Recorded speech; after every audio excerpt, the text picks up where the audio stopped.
Mix by Shatrughan दीवाना।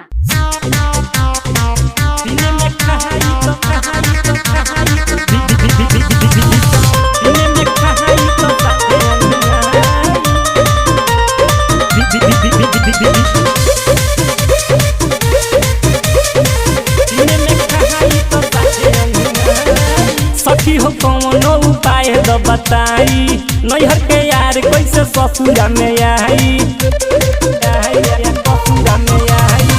सखी हो कौनो उपाय दो बताई, नैहर के यार कैसे ससुरा में आई।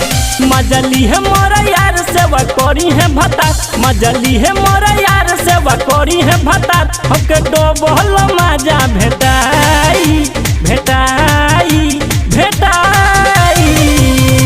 अरे ई बात बा तो ले ले ले दवाई दे भतार के खिया है, एक बार खाई तो खरा ना हो पाई। ले दवाई दे भतार के खिया है, दिन में खाई तो सांझे अंगुआई।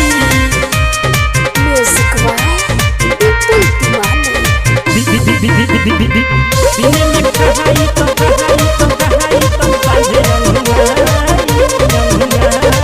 करेला फोन सखी दिन दुपहरिया, आवेला यादव को रोज भोर हरिया।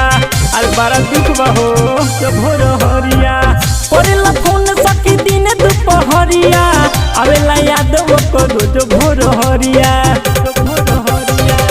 हमरा बाटे विश्वास पूरा करब तू आस, हमरा बाटे विश्वास पूरा करब तू आस। लेकिन माना के कोई से मनाई मनाई मनाई।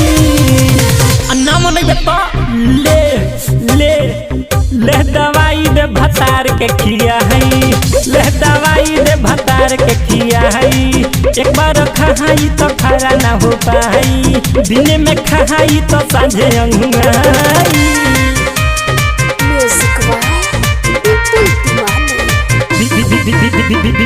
दिन में खाई तो सांझे अंगुआई।